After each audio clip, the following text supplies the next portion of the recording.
Hello guys and welcome to What the Tech episode number 26. My name is Adam Lobo. And I'm Vernon. Awesome to be back. Yes, today or this week's episode is going to be dedicated to our great friends from Google because there are lots of amazing things that they are doing right now, especially for their Pixel 10 devices. But before we talk about the Pixel 10 devices and what we know so far, which is almost everything, let's also dive into my 3 weeks review of the HUAWEI Pura 80 Ultra. I'm charging it right now just to show you all some stuff. I'm going to go through into what is good and what is not so good so that people can help to make a purchase decision. Of course, the ultimate thing is for you all to actually watch the whole entire video, right? Because ultimately, watching the video would be your better understanding of the whole entire podcast as well, which I think is a very important thing moving forward to everyone. Another thing is, of course, we're going to go back into the tech news. So the tech news, we have 3. One of the first things is the Google trolling Apple in the new Pixel 10 ad. And then the Pixel leaks that we know so far. Which is everything. Which is everything, like I mentioned earlier. Spotify, our favorite music platform. Oh, yes. They decided to come up with a higher price hike this time around. And for who asked for this, it's a very interesting conversation for your particular segment, which is a Syariah-Compliant matchmaking portal. Yep. This threw me off a bit, but we'll talk about it later. Yeah, we'll talk about it in a short moment. The community segment is a bit more compared to people who's using Windows, but I guess it can work both ways, where we ask what is the most important feature, and we had 61% say the processor type, and they have GPU power as the second one. Screen size is the last one, and the brand is 9%. Interesting. We'll talk about it as well. And so we'll talk about that. Like I said, this week we are going to be specifically talking about the Pixel leaks and all the rumors we have. But next week we'll be having a special guest joining us, talking about everything that we know on the iPhone 17. If you want to know who the special guest is, stay tuned. Right after this, we'll be talking about that in a short moment. All right, let's dive in first on the HUAWEI Pura 80 Ultra, because here's the thing. We've created about 2 videos so far about the HUAWEI Pura 80 Ultra. One was just to talk about the cameras. Yeah. The other one is to talk about how to get the Google apps in your phone. That is one of the biggest complaints that a lot of people had. Yep. So I'm just going to dive in very quickly on what is good, and probably you can give your reactions to that as well. So first things first, it's very obvious, Vernon, that the cameras are the best, but specifically on the rear cameras, I'll go into why the front cameras is not the best. Gbox, of course, gives you the opportunity to use Google apps easily. And that also includes updates, because previously updates was a bit finicky. Yeah. Right now it's fine. The display, something which I feel is not talked as much, which is the fact that the display on this really looks really good. So I'm just going to unlock the phone very quick. The display, it looks really good and is also very durable. The Kunlun glass is the 2nd generation Kunlun glass, which is very strong. Our friend Mustadam actually dropped the P60 Pro, which is clumsy 2 generation. Fella. Yeah, clumsy fella, punch fella. And it was fine. We didn't do any drop tests with this. We don't plan to do any such drop tests. Battery life is decent because it's 5,170 milliamps of battery, but it is getting about 6 hours of screen on time, which is fine. Yeah, is decent, right? More than decent. I would think I would get a bit more because it's only using 4G. Because, so that's where I thought at least I would get 8 hours of screen on time. Okay. But then again, we are looking at a chip which is not high in the nanometer process chip. So that's fine. Genshin Impact, when it comes to running games, all is okay. It is still slightly jittery in terms of the movement of the character. Okay. But other than that, it's actually a very good phone to game on. It's a Kirin... Yeah, it's a Kirin chipset. I don't know the exact model, but it is a Kirin chipset. If you check on GSM Arena, I'm sure you can find out, because for me, I can never remember the numbers, but it is using a Kirin chipset. What's so not good is the fact that it is pretty heavy. You can hold it. Yeah.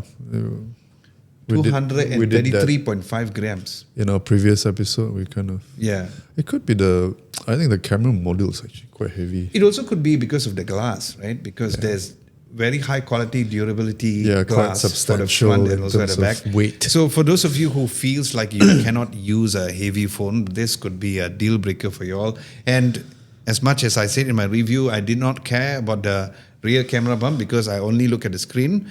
But like my abang Vernon says, he doesn't like the rear camera bump. So this could be based on a personal preference. As I mentioned earlier, spoiler alert, it has no 5G. I had no issue with it because I always put my SIM card inside. Some people really die, they want 5G. For me, I did not mind not having 5G because I rather have consistent connection rather than 5G speeds. Plus, we are always at home. So what are your thoughts about the whole 5G situation? I think because there's no escaping 5G.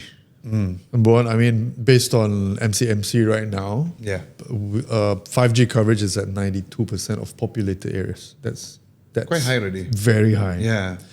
And you cannot escape that. I mean, 4G areas may be in suburban or maybe kind of remote places where you have 4G and you don't have 5G. Yeah. Then it makes sense. But then you're looking at a phone that is flagship, appeals to the urban crowd, most likely, right? Yeah. And people who can afford it because it's at a higher price point. So no 5G can be a deal breaker. Okay. I think we talked about this in the previous one. We did. I personally felt it's not such a big deal, but I think overall, coming from a consumer perspective, I think it may be a problem. Okay. Yeah. For me as a consumer, I honestly have no issues like you. I don't mind it. Probably because most of the time we are in the studio or we are at home where we already have Wi-Fi connection. And when we go out, we are probably just moving from one place to another. And if you're going to a cafe, there's Wi-Fi there. But yeah, it could be a deal breaker for some. So let us know in the comment section below whether or not having a phone without 5G is an issue in year 2025 at this point in time, especially if you're living in Malaysia. Because probably there's different kinds of 5G connections in other countries as well. But to me, it didn't affect my daily use. I didn't go like, oh, I wish I had 5G. But do you know what are Huawei's plans? I mean, they are the biggest and most advanced 5G. Good question. The problem is that it's not Huawei's issue, right? They cannot manufacture a chip which has 5G support because of the restriction coming from the US. So it's not like they don't want to do it. They came up with the technology. Exactly. They came up with the 5G technology. Which is why they're in such a disadvantaged position. And especially the other deal breaker, which is GMS and Google stuff, right? Exactly. Of course, there's a workaround with Gbox. But I feel it's still not the full Google experience. Maybe you like to talk about Gbox a little bit. I think some people out there don't know about Gbox and how it adds, the ability to use Google services. So Gbox is so much easier than last time. I remember when we hit the pandemic, is the early times where Donald Trump did this whole issue with, you cannot sell Huawei phones and stuff like that. During that time, you had to really go through a very annoying phase of making sure that, I want to go and change it accordingly, what you need to install and stuff like that. And then they had this petal search. After they had petal search, it was a bit easier, but most of the apps are using a web-based apps. Yeah, so petal search is basically like a search engine for apps, right? So they created shortcuts in your home screen in order for you to use those, which I doesn't felt solve like, the problem. It didn't really had that sort of it feels like a Google device. For me, I think throughout the years, the emergence of Gbox has really changed your experience. Like you can see that I do have all of the apps available over here. I just want to check and see, is that camera not working? Because I don't see the red light when we're switching. Okay, cool. Thanks, Paul. Thank you. So it is annoying my head. Okay, so one of the things that I realize is that this time around for Gbox specifically is the fact that it feels like a normal home screen app for Android. And the previous versions, like your Petal Search or even your previous Aurora store, they had all of this different stuff. You had issues with updating. So you came to a point whereby you just couldn't update it. If you update it, you're in trouble. This time around, I felt like I was using a regular Android phone. There's only two parts which is not working very well. Funnily enough, Gemini works, but Google Assistant does not work. Okay. So you know how Google Assistant has this logo, like this assistant? Yeah. So when I click it, nothing happens. Right? It immediately shuts down. So sometimes it doesn't load. Okay. But Gemini is fine. But which I think moving forward, that would be probably the main assistant within the Google sphere. I agree. Yeah, because they're gonna replace it completely. Because in my review, so I did say that Huawei's own Celia is useless. Okay. Yeah. I've never used Celia. I tried. I asked what time is it, and then I asked you whether you want to go online name. and search. I'm like, okay, bro, thank you. So another thing which does not work, I tried almost everything. So let me know which apps that you want me to test out, because this phone, I'm still kind of daily driving this with alongside the Z Fold 7 to test out and do a full in-depth review on that. Everything, like I said, I tested out has been great. Last time Notion had an issue. Right. Now no more. Todoist has an issue, and you know how much we used to do is in Notion. Yeah. The only two apps which I had issues with is the Google Assistant, like I mentioned, and also Android Auto. Android Auto doesn't work. Okay. So it just so you plug it in, nothing happens. Yeah. Okay. You can, whether or not it's wireless or even wired connection, I think that is something which has been a struggle for Huawei devices ever since this happened, because there might be something within the chip that could help them to connect with the cars wirelessly or even through wired. But possible. Android Auto on the Huawei devices for the longest time has never worked. Okay. Hopefully, the new generation one, they might be having some sort of a workaround with it. So that is one of the biggest issue. What about things like payment apps, bank apps? It's okay. I tried Maybank to you. I tried CIMB because the Touch and Go and stuff. Touch and Go is also okay. So so far I think that was always those key apps that we use daily. Those are always the questions, right? Exactly. So this time around, I felt like it's the first time that you could use everything except for Google Assistant and also specifically for Android Auto as well. And just to be clear, this Gbox thing, it's really an emulation software. Yeah, it's like running a virtual machine, right? It's a sandbox environment. It is literally an app by itself. So you literally go over there. It's like running Mac on Windows and Windows on Mac. Exactly. So you have the new version. It will prompt you to say what is the latest version. So you can either ignore or update it. And then it will also give you the recommended apps that you need to update. So you can actually go over here and then you can see all the update buttons for you all to know. It's a very interesting way to work around the ban. But I also think, how do they get around the licensing part of Android? That's true. Right? Yeah. That's still a question. It is. I don't know how Huawei does it. But because you have such questions is where other users also have the similar questions, which makes them want to change. One of, actually my tax agent, he is a huge Huawei fan. He was so close to getting the Huawei Mate X6, the foldable. And he unfortunately switched to Honor, and you all know how much I love Honor, because he felt like the seamless connection just using Google without worrying about whether or not the app will crash and all. Yeah. But based on my usage for the past 3 weeks, there's no app crashes. Right. But I think not only that, it's about it's also the question of security, whether it's secure or not, and stuff like that. Not just me. I mean, like you said, there are a lot of people out there who are curious about that and worried about that. So the other end of the spectrum, we can also turn around and say that Google hasn't been the most data secure company in the world. So, but then again, every other Android phones have Google anyway. So I guess it's like the better evil or the evil or the devil, kind of thing, as opposed to having something from scratch. But that would be a huge issue for those of you who really need that in your life. The next thing, which is an issue, which I was surprised was, so I don't know whether you noticed this because you and I, we are iPhone users. Yeah. So iPhone's rear camera has this issue with lens flare. Yes. Right? I'm sure you remember. Yeah. Haven't Not for solved it picture, but for video. Yeah. And every time when they have the keynote to say that, we have a new oleophobic coating for the lens and stuff, but we still do have that lens flare thing. The Xiaomi 15 Ultra does not have the issue. That's the only Ultra phone which I felt that was fine, even the S25 Ultra. Right. But this has the similar issue though. I'm not sure why. Yeah, it has it. It has that similar glare when you shoot against the street it's basically lights or the hardware. lights. Yeah, it's basically hardware. It's basically the lens. Yeah, so that is something for you all to know in terms of that. Interestingly enough, I don't know why they came up with this decision. I would like to talk to you about that.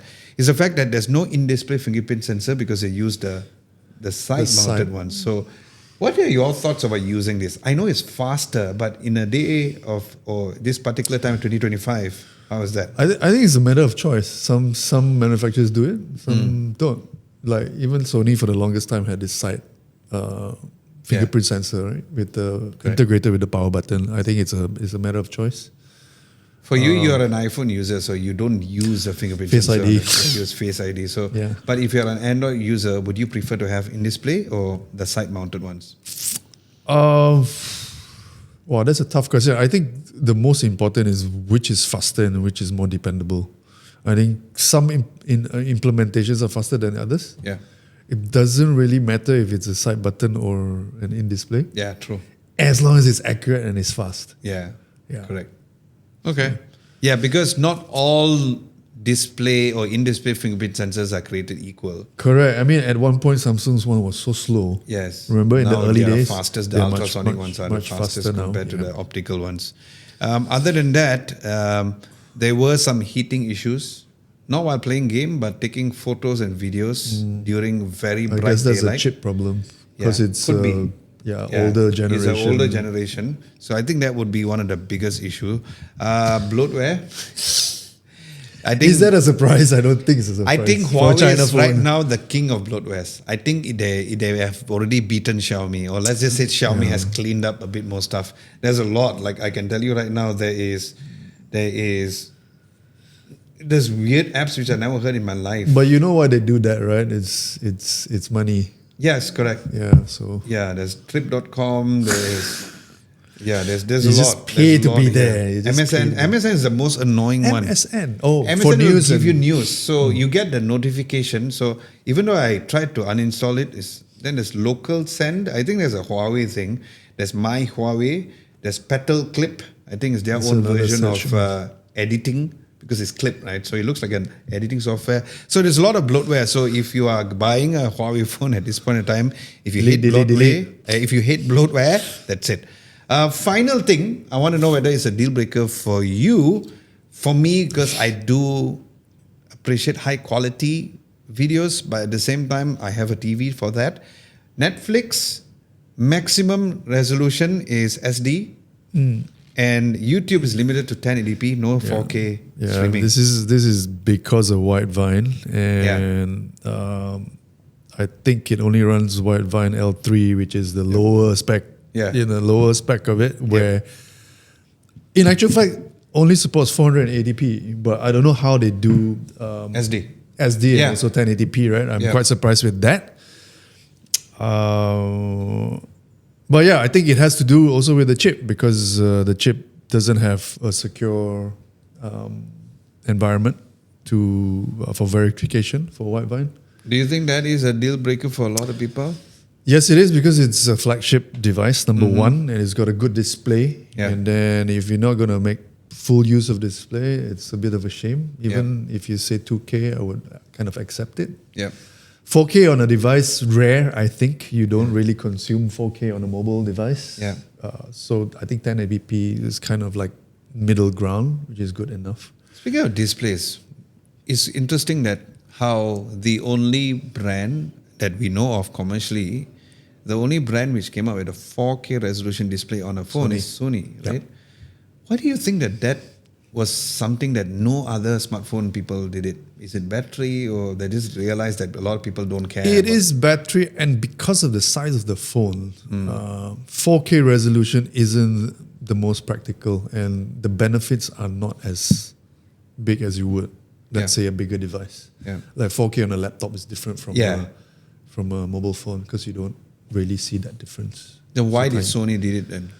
Bragging rights. They have because they can. Because it was always about the technologies from their TVs, transferred to the mobile phones. Correct. Okay, so those are the things that we have actually highlighted. I think the big question is, if you buy a Huawei device, is it? I feel that it's a compromised experience. Okay. From a mobile perspective, okay, or at least from a Google Android perspective, okay, I feel that there's a lot of compromises that a user has to face if you were to buy a Huawei device. Okay. What do you think about that? If it was last year's phone or the year before that, a P60 Pro, I feel like the compromises is a little more. This time around, like I said, it's gotten better. I'm not so worried about the whole security thing because they do have their own built-in security kind of features.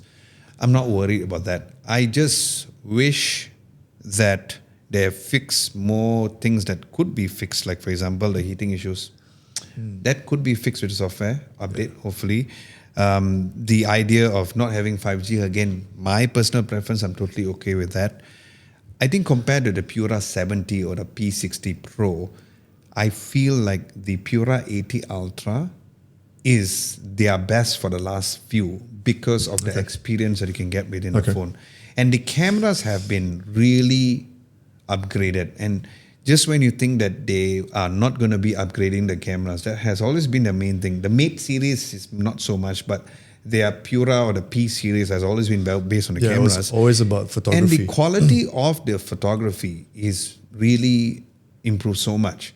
So this would be dedicated for people who really want the best camera experience for the rear camera, not so much for the front camera. That's something which I also mentioned in the review because their video dynamic range is not good. Stabilization is so bloody good.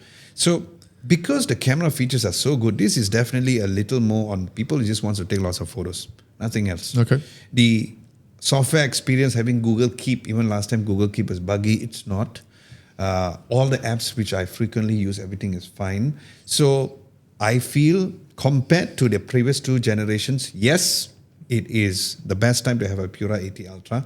I agree with you that there is compromises, but it is the sort of compromise which I don't mind because I already have my daily apps to use as well, but you may think differently as well. Good question.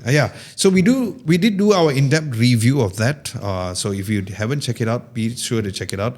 That video will be out as soon as this video is out because technically if you're watching this on a Saturday, it'll be out yesterday, which is at the time of this recording tonight as well. So that would be for the Huawei Pura 80 Ultra after 3 weeks. Now, if you have any feedback on that particular device or if you want to talk further, we want to discuss it in the comment section below. Both me and Vernon will be hanging out at the comment section to answer your questions as well. Okay, now, this time around, devices, we are just chilling at one. Yep. We're going to go into the best tech news of the week.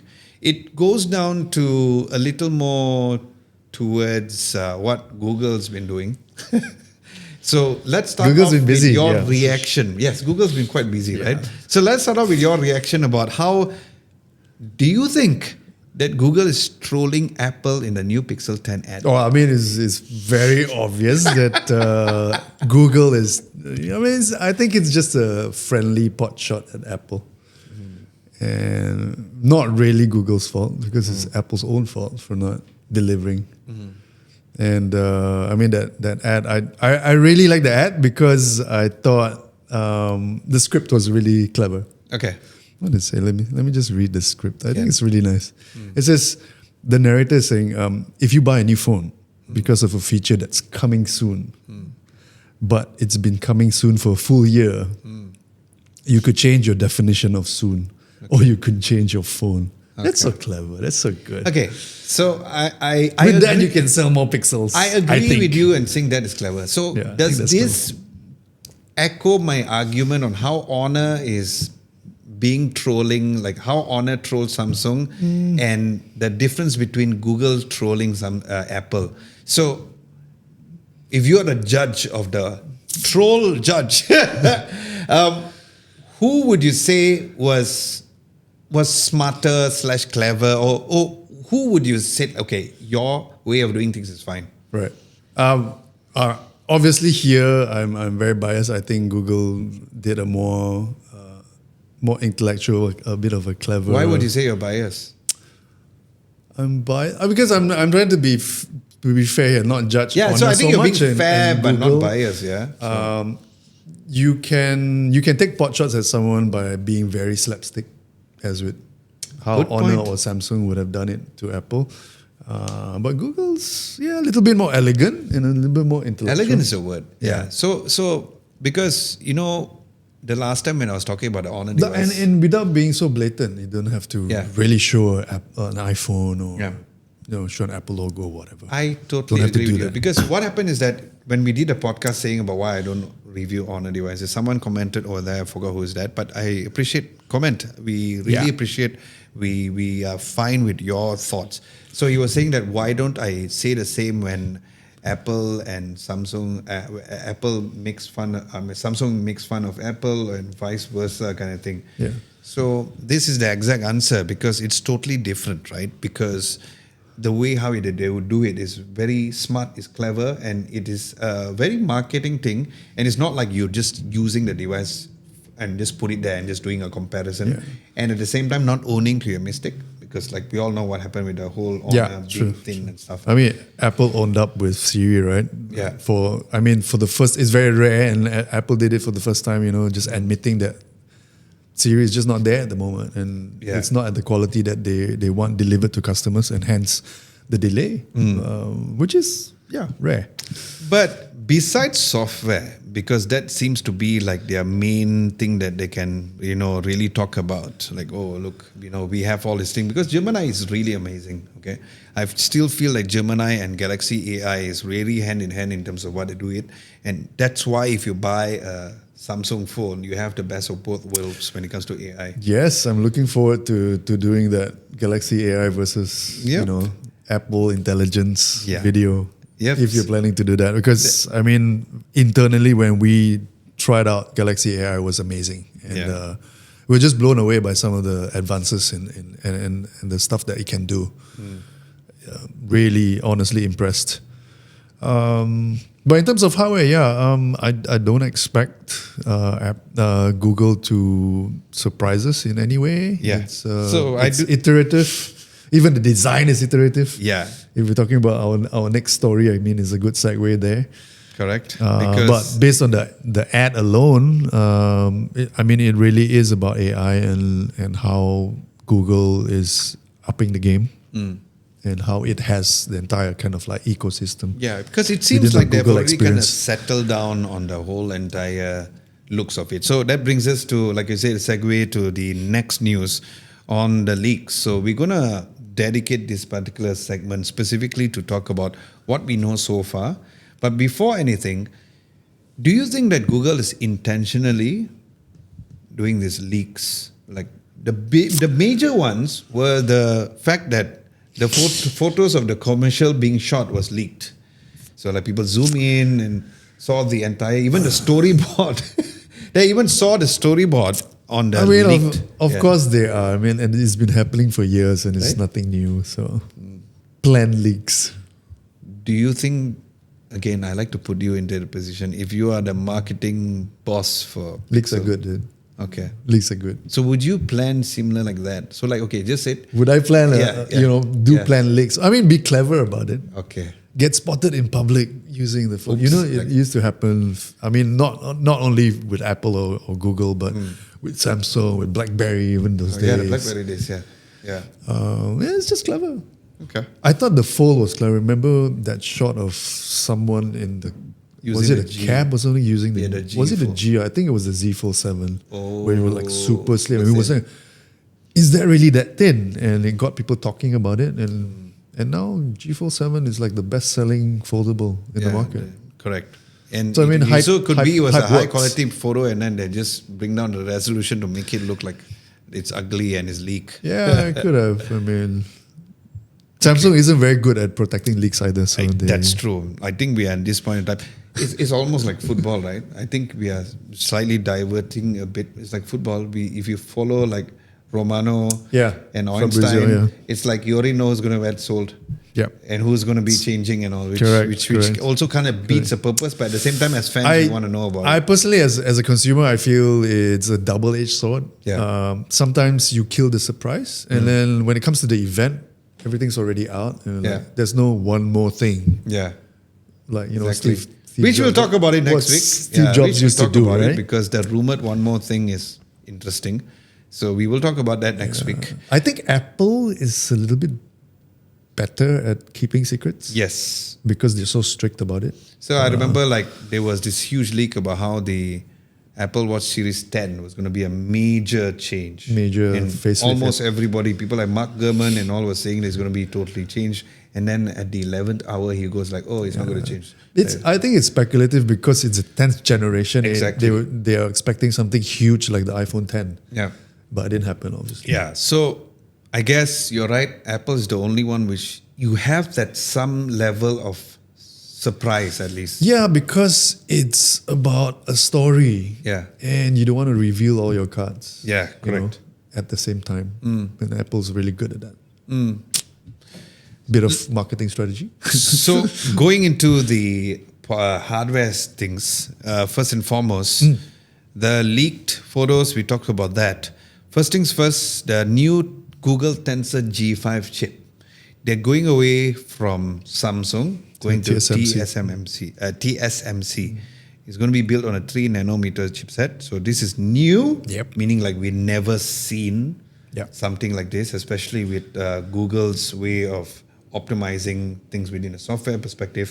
But what are your thoughts when it comes to why they changed? Although we do not know the reason, but do you think that the change will be a good thing or will backfire against them?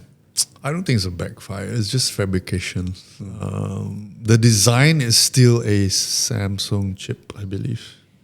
Oh, it's still a Samsung chip. I see. Okay. Yeah. It's just that TSMC has been outsourced to fabricate. So, and also I think they have more advanced fabrication processes. Yeah. Which is why they chose. Okay.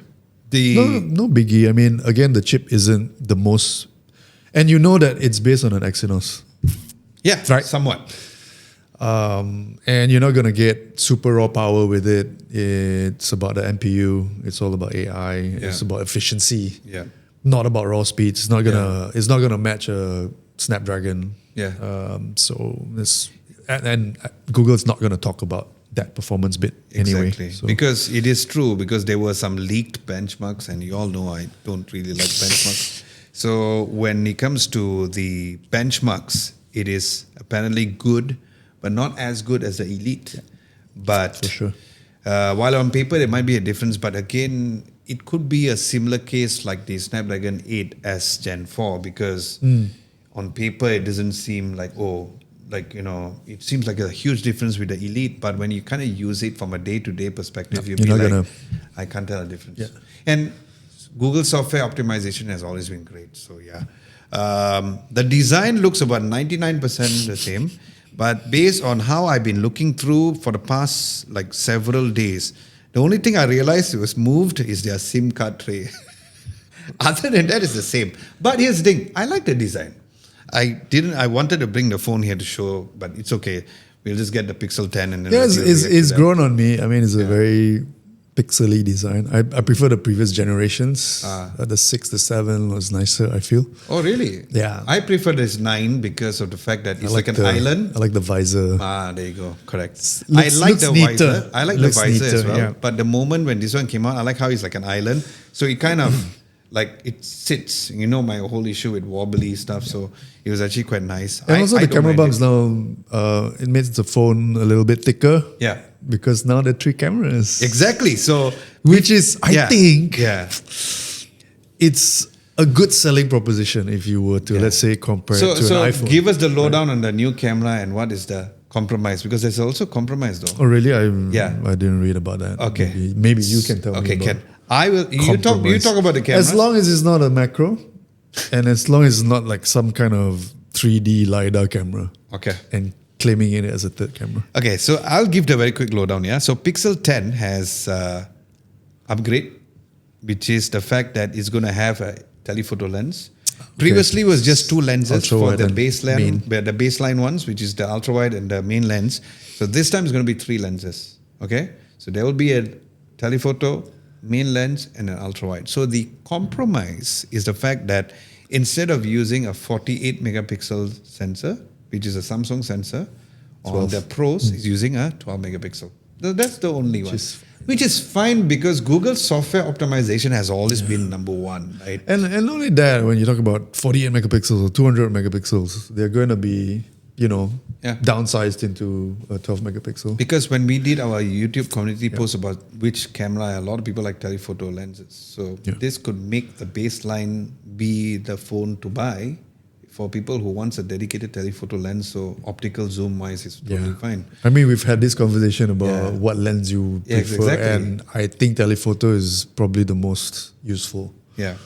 So for the Pixel 10, other than that, the display is going to be brighter at 3000 nits compared to about 2700 nits previously, which is not a huge difference. We're not going to tell the difference, to be honest. It's rumored to have fast charging up to 29 watts because the current fast charging is only 23 watts.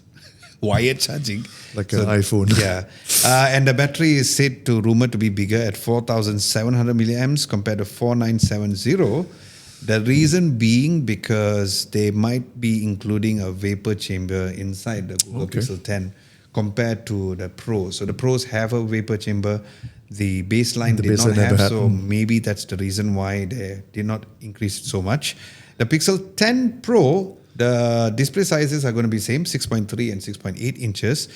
Cameras are also going to be same, but previously the macro photography, you could only use your ultra wide. Right. Now, apparently the rumor is that they're can use your telephoto lens for macro. Which makes sense. Which makes more sense. And based on our last podcast sessions, we did say that it's a better option for those who really want to take a macro shot. We don't have to go in too close. The vapor chamber is actually more on the Pro, not the baseline. My bad on that. So that's why it's not as huge. The Pixel 10 Pro is said to go up to 5200 milliamps of battery instead of 5060. And there's also a huge rumor for Qi 2 wireless charging for all. And built-in or with a case? No, within built-in. Okay. And here's the biggest thing, and I really hope to God it's true. I don't know whether you heard this. Have you heard of this thing called Pixel Snap? Nope. What's Pixel Snap? So that is the huge rumor, which we hope is true. I'm glad you don't know about it. So I'm like, yes, I got it. Pixel Snap is like your iPhone's MagSafe, but for Android. You just talked about this last week. Why isn't anybody putting that, right? Everybody does like a half-ass job. The Oppo Find X8 Pro has that, but it's still not as strong. So the rumor is that Pixel plans to put this and calls it the Pixel Snap alongside with other bunch of accessories. Ooh, nice. So that would make it a bit more interesting. Make it more ubiquitous so everyone has like MagSafe. I totally agree. However, you didn't talk about a phone that you potentially would want to use, which is the Pixel 10 Pro Fold. Oh yeah. Because the last year's news is that when I asked the Malaysian team of Google Pixel here in Malaysia, I asked where is the Fold, and they said, this year they didn't have time, so tak sempat, but it'll come next year, which is right now. So they are bringing that to Malaysia, or just that's what they said last year. I hope they come up with a promise. Yeah, they said they're going to bring I've always liked the Fold. I always found it intriguing because of the form factor. Yep. It's a little bit squarish.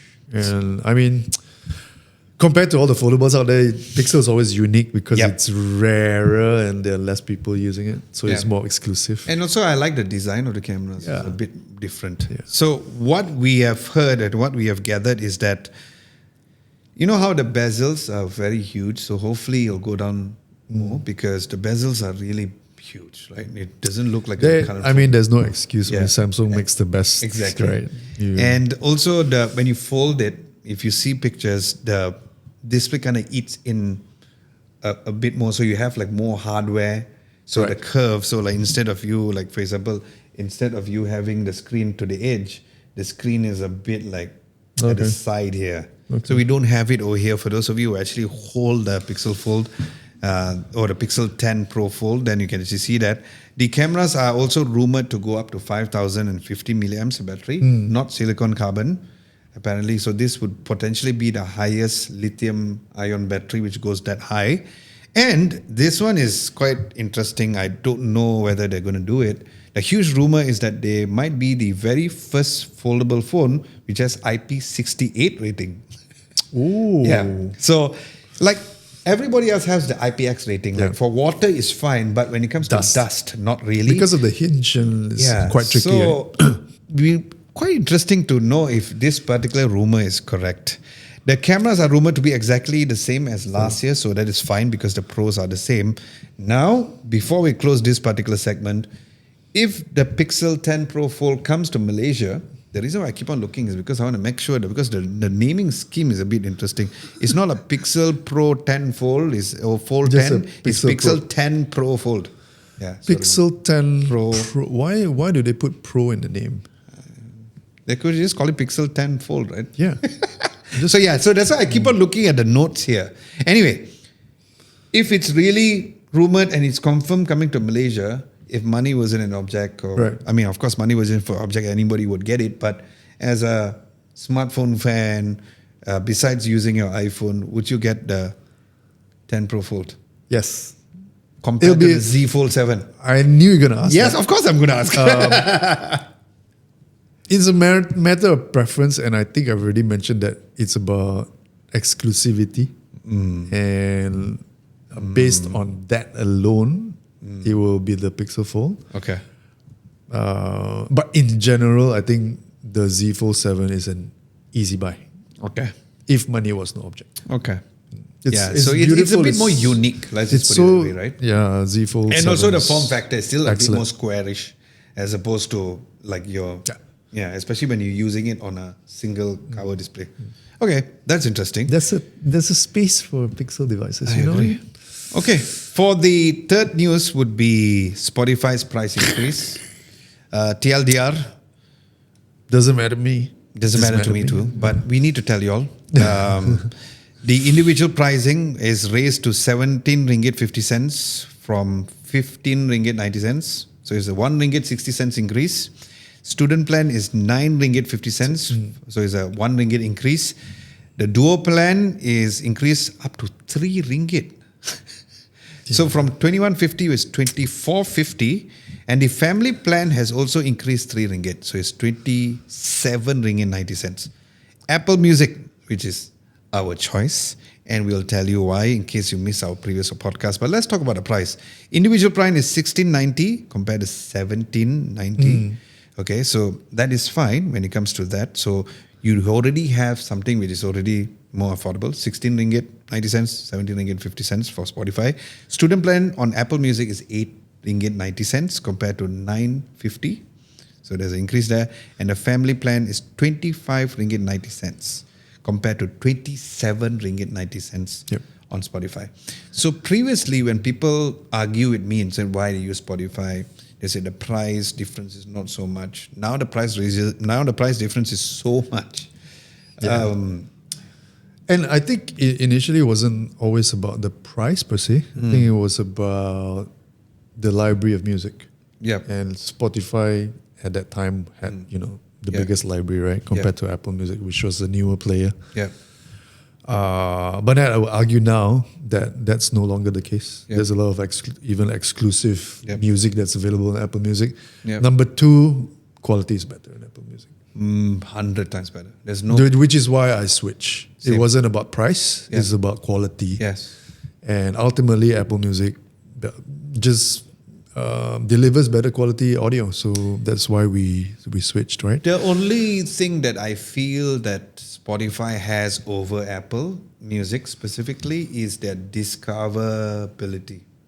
So the discoverability for Spotify. You mean for artists or for for music in general? So like for example, if you're creating a playlist and you want to ask Spotify to recommend you a certain artist which is similar, Apple Music doesn't do as a good of a job as Spotify. That's about it, right? But when it comes to audio quality, we said it before, because they do have lossless. Spotify does not have lossless until today. They promise is coming a feature. And another thing I honestly comes down to the fact that Spotify has also become a household name. That's one of the reasons why people don't say, hey, can you share me your playlist? They say, can you share me your Spotify playlist? Yeah.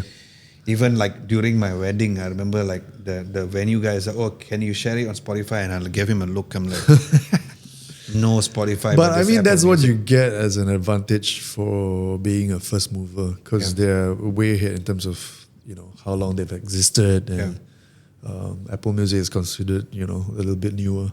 Do you have any family members who uses Spotify and you try to make them switch, but they say no? They have switched because I give them Apple Music through the plan, right? Same.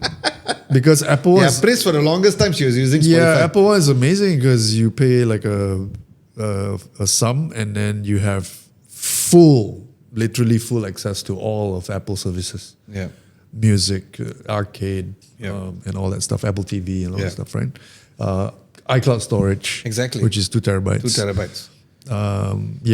Because I was already using individual services, it just made sense for me to move. Yeah. But I mean, back to Spotify, the price hike is going to go through Southeast Asia, Middle East, Africa, Europe, Latin America. Why didn't they just say whole world? Yeah, exactly. They say selected markets, but it almost sounds Southeast like Asia, Middle East, Africa, Europe, Latin America, Asia Pacific. Yeah, whole world, dude. And these price adjustments are to improve their financial performance, because they're not profitable, right? So hopefully they can earn its first round of profitability in 2020 or 2024, 25. Don't you find it funny? The reason we want to increase is because we need to earn more money. They have to earn money because they're not. Why do we care? We don't care. The shareholders, we don't they have care. to answer to the shareholders. So you answer the shareholders. Why do we have to pay extra? So now my point is, it's so dumb. Sorry, guys, we increase our price now. We want to make more money. YouTube is no longer free when you watch our videos because we need to make more money. They were making so much money in the first place. You cut down your costs because now there's more reason. I was very happy with this news because for anybody who's using Spotify, I have this idea at the back of my head is, oh my God, what are you doing in your life, kind of thing. So what is your final reaction to this particular news? When you saw this, and like for me, I was just laughing. What is your reaction to this? I'm a bit nonchalant because number one, I'm not affected by it. Yeah. But number two, I think price hikes are natural in that process of all subscriptions. Look at Adobe. Yeah. Look at how much we have to pay. Oh God. Same thing whether it's YouTube Premium or any other subscription service, Netflix. Yeah. It's all going to go up. And it's just all part of that inflation thing that we have to go through, right? Okay. Not so affected by it. But I feel, again, looking at all the plans, the family plan is still the best plan. And I find the oddball to be the duo plan. Yeah, because it's so close to the family plan. It only supports 2 people. Yeah. Even Apple Music does not even have such thing of a dual plan. Yeah, it's a little bit of a weird plan. Maybe it's for like couples. I don't know. Could be. Maybe their family plan makes more sense. The data says that the people who but you get a whole lot more features with the family plan. Even if you, let's say, don't use up all 4 slots. Yeah, correct. You're still paying a better price than the duo. Yeah, it's just weird. Very strange. My conclusion about this is that more reason for you all to switch. Stop using Spotify. I know some people who switch to YouTube Music. Yeah, Leewood is one of them. Which is interesting. Yeah. Interesting move. Because the library is a lot, because it's YouTube. And there are certain, like I said, bands who, like, because of copyright issues. Like for us, like our second album is not on any platform because of copyright issues. But you can find it on YouTube, for example. I like YouTube Music because there's a whole lot more video. Yeah. Of course. So like if I go to gym and run on a treadmill, right? I turn on YouTube Music automatically because I can get to watch music videos while I run. Oh, that's nice. You don't get that with Apple Music, which is a bit of a shame. Yeah, that's correct. Yeah. Okay. For our favorite segment of the time, which is Vernon Chan's segment, who asked for this? I didn't pick this story though. I know you didn't. I was trying to look for something there. I was like, I mean, you can give your honest thoughts. Sure. In the end of the day, who asked for this? You need to answer who asked for this. People of Terengganu asked for this. Okay. So, yeah. Go on. So, you said people of Terengganu asked for this. But yeah, give the lowdown to all of our viewers who's listening and also watching. What is the Syariah-Compliant Matchmaking Portal? What is all of this about? So, Syed wrote this story on Adam Lobo TV. entitled Portal Jodoh Darul Iman, a Sharia-compliant matchmaking portal, launched to help Terengganu singles find partners. Wow. Okay. I thought that was interesting. Is it only for Terengganu? Yes, for this one, it's like a state initiative. So in view of the plummeting birth rates, apparently in Malaysia, because based on data in which the first quarter of 2025, there was a drop of 9.4% compared to 2023. So we're not making enough babies. And the total fertility rate is below the replacement level of 2.1. There's this metric, right? 2.1. So Terengganu is doing Malaysians a favor and taking steps to encourage Malaysians, especially young Muslim single couples, to copulate and populate. Okay. Because we are an aging nation, guys. So we need to make more babies. Our population is 34.2 million. Okay. As of 2025, which is only 0.5% growth. Wow. It needs to, I didn't know about that. Yeah. Okay. So if you look at it as a whole, the implications of sustained decline in this birth rate is going to cause, aging population, the shrinking workforce, because you're going to have less and less people working because we're getting old, right? You got to retire. And if you look at countries like Japan and South Korea, they are very old population. Nobody wants to get married. Nobody wants to have kids. Yeah. And this is hard for maintaining economic growth. And I think in Malaysia, you see the signs already. The government is mulling pushing retirement age beyond 60. EPF, you can only redraw after 60. They're trying to push it further and further. And also possible staggered payments as you get older, right, through the years. And I think things to think about is also standard of living, right? That cost of living is going higher and higher, and people don't want to have babies and kids because it's going to be so expensive for them to raise kids and education and healthcare and whatever. So life expectancy for Malaysians is 75 years. Got it. Which is a good average. But in Terengganu itself is 72 lah. Okay. If you were curious about that. So this Terengganu government launched Portal Jodoh Darul Iman, very nice name, to be a matchmaker for the young men and women in the state, and essentially a Sharia-compliant Tinder. So the thing is that you and I, we unfortunately didn't install Tinder in our phones because we were married by then. Yeah. Mo behind the decks knows a lot about that. I wish we could have him on the show to try and review both apps. Maybe that might come in the future. But my point is that I'm trying to understand what do they mean by Sharia compliant, because we don't have hands-on with the app. And so did they filter certain things? So they mentioned a portal, right? So it's not an app per se. Oh. So unfortunately, you cannot really swipe right. Okay. Or you can click on the mouse and swipe right, maybe. I don't know. But so what they're doing is they're going to target like maybe 500 singles in Terengganu. You have to be Muslim, obviously, and it's open to unmarried individuals. But again, only for Terengganu. Yeah. Or single mom and dads. So cannot lah. Cannot. Sorry, Mo. Sorry. Even single moms and dads. Okay. But the thing that makes it Sharia compliant is that that's what I want to know. When you are matched, meaning when you use the portal and you're matched to someone, apparently during the first meeting, you're going to be chaperoned from a representative from the secretariat, and including a marriage counselor. So it's like super serious. It's like so that means there's no dating involved. It's literally matchmaking. Okay, now I understand.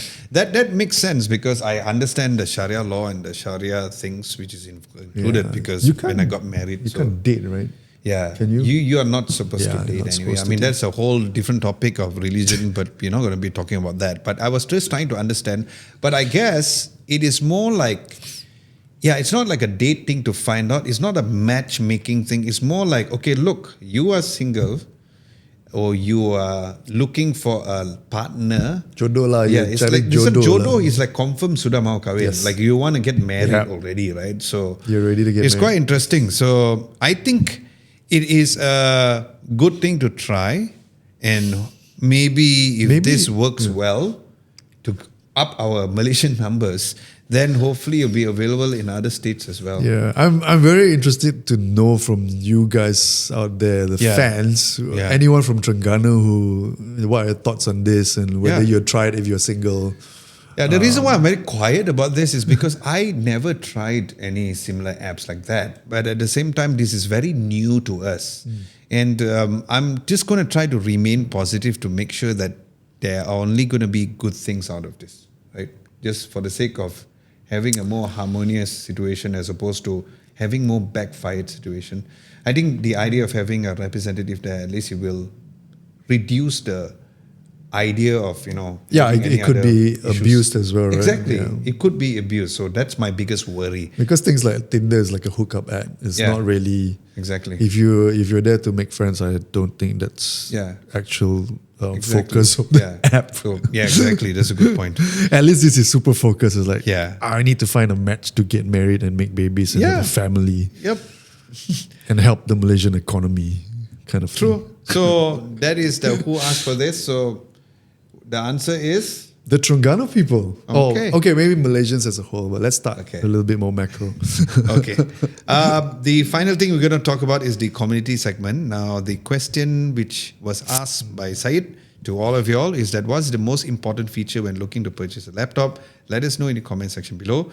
Vernon, do you agree with this particular percentage of processor type being 61%, followed by GPU power, and the brand is last, not... I know the brand is second last, not last. But it's a quite close percentage, like 8% and 9%. So it seems like the screen size and the brand does not matter as much. I will tell you a little secret. So I took this poll as well. So I answered it. And my first answer was processor type. Okay. And then I read it again. And then I changed my selection to brand. And I'll tell you why. Because I think... Oh, so you voted for processor first, and then you went to brand. Yeah. Wow, brand is the second last. So that's what I'm saying. Yeah. So I switched to brand because I think brand is the most powerful thing, decision-making consideration when you're buying something. Okay. Because number one is reliability. Yeah. And familiarity, I think is important. Yeah.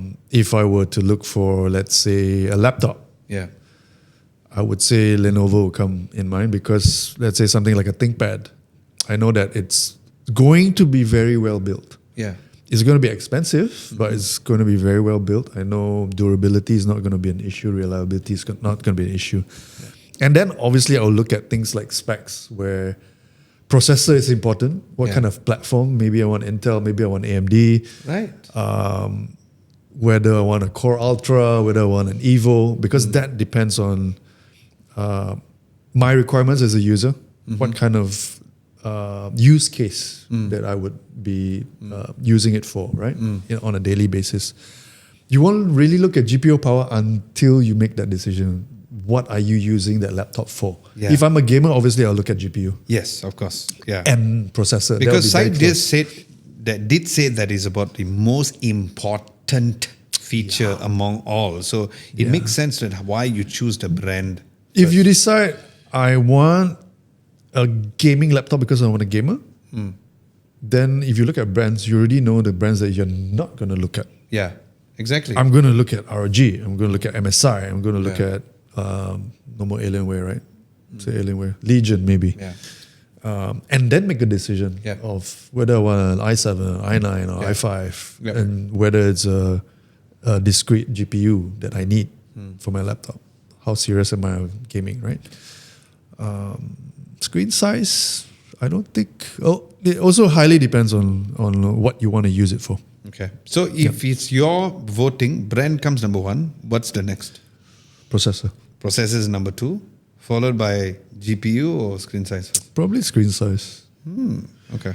Because processor, again, depending on what you need, some of the integrated graphics on CPUs are already good enough to play, let's say, esports games. Yeah.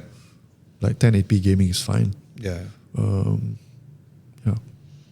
For me, you all know that you don't game. And you're it's an Apple user. yeah, exactly. I just need to see Mac. So it's literally brand. So I'm sorted, right? But here's the thing, as a reviewer point of view, or even like if I was a fully Windows user, I agree. It's going to be the brand first. Yeah. Because having reviewed a lot of Asus laptops or even Lenovo laptops, am I going to jump into a HP laptop? I never even touched it. Yeah. So, and we are a reviewer. So my point is that not because HP laptop is not good, it's because we have trusted that. Again, I was speaking to my tax agent. He was just asking me about, he's been using a particular brand. He's so afraid to switch because he's been so used to the switch. And it's actually Lenovo. And I said, have you tried Asus? Because Asus also has some very good laptops. It's a bit more expensive, but they're very hardy. They really just last very long. I said, no, I'm very comfortable with Lenovo. Are you reviewing any? Which we are. We can't say now because it's on embargo. But my point is that I agree because the brand comes in first, because that way you eliminate every point. The next thing I would go is actually not the processor type. I would go with the screen size, correct? Yeah. Because I need my visual representation of everything. And it's not only screen size, I need the screen resolution to be very high. Yeah. So also, again, depends on use case, right? Because you may be someone who moves around a lot and you don't need a big ass screen to lug around. You say, okay, 13 inches enough. Yeah. So I'll only look at 13 inch. But if I need a workhorse, I do graphics, I do video, I game maybe, so I need a 16 inch or 15 inch display, and then you look at that. Yeah. So highly depends on the application, to be honest. Correct. So GPU power probably will be my last because again, I don't game, but because prior to me using a Mac Studio and all, I tried to dabble a bit on using a Hackintosh, but I realized that it was just not made for it. But from a Windows perspective, AMD has always been also quite great. But yeah, when it comes to Intel's always been the solid choice when it comes to the platform. So it depends as well. So that is my so-called tier choice. But I agree with Vernon that the brand should be coming first. We did have quite an amount of comments over here, 12 comments. So let's just go through very quickly. William says that it depends on what you'll be using for. Horses for courses. Exactly like what Vernon said. Absolutely agree. Yeah. Jet Bullet, welcome back. Our friend from UK, he said it's all about reliability because it takes all over the world with me. I take it all over the world with me, so the brand and reliability is very important. There you go. Brand? Yeah. So it is a brand. So it's funny because it was the second last thing here, right? Sparkplug says that you're missing cooling solution. Noise and temperatures are also important with a laptop. And there is another person who also agree with that particular point. To be fair to Syed, because YouTube's poll can only go up to 4. You cannot go beyond that. So I think 4 or 5. So maybe that's why I didn't include. But at the same time, I believe the cooling solution would be a little more for the gamers. Is that correct? And I think and also the video editors. It also highly depends on, it's very interlinked, right? Processor and GPU. Yeah. So if you have a very powerful CPU and GPU, obviously you need cooling system. If not, you're going to be frying eggs on your keyboard. Then Nash Day says that a lot of people look into GPU in laptops, but a lot of times they don't really pay attention to what type of processor, which is also equally as important. But Elam says not necessary anymore, bro. More important is the GPU. And so it's funny how there's this huge. Maybe we should do a video about this, right? Yeah, I mean, it's very fundamental. The questions to ask when you buy a laptop. Which is good. And it's always like some friends will ask, what laptop should I buy? And then the first question I ask them is, what are you going to use it for? Yeah. Because that's the most important. Correct. There's no point in buying like a $15,000 gaming laptop and you only use Microsoft Word. So that's true. Chu Misu says, because it's a laptop, I would choose a size first. It must be compact. So if PC, we go with CPU first, for sure. So I guess he's looking from a Mac perspective as well. VL Yad says, processor is always number one. My phone's processor is better than 70% plus of modern mid-ranger, but GPU is weak, making it not gaming friendly at all. So he feels processor is important. So I think he's one of the people who voted as the processor for even phones. DG Scott says connectivity. How many of what kind of ports? Oh, that's interesting. Why no one talks about this? he's Pots. right though. Pots. Yeah, you may not want to live with a dongle life, right? I often need a HDMI option, and because also ADSL choice. Wow, I long time now heard the word ADSL. I mean that's one variable for sure. Yeah, but not a expansion main thing. ports was all its thing with PC laptops, right? You want that plethora of ports that you can connect to. And then you said processor first before anything else because that was your first vote. That's why you commented over that. Then of course you said the brand. And then Victor says weight, but I can make a proxy of it with the screen size. Weight? Weight like weight. Oh, weight. Okay. But anyway, he said, and battery life, you didn't give me that option. Everybody's upset. There's only limited options that we can give you all, yeah? So yeah, appreciate all of your comments as usual. Like I said, we'll be actually coming up with these questions every Tuesday. So be sure to answer that. But like I said, next Tuesday, does not matter whatever question that we come up with, just make sure to participate in that as well. And that's what we can also talk about for that. So appreciate you guys being and communicating together with us, which is very much appreciated. What's exciting next week is that next week on episode number 27, we'll be having a fellow creator. His name is Uma Nashpandi. We are going to be having the similar conversation for the Pixel, like what we know so far, but it's going to be based on the iPhone 17, on what we know so far.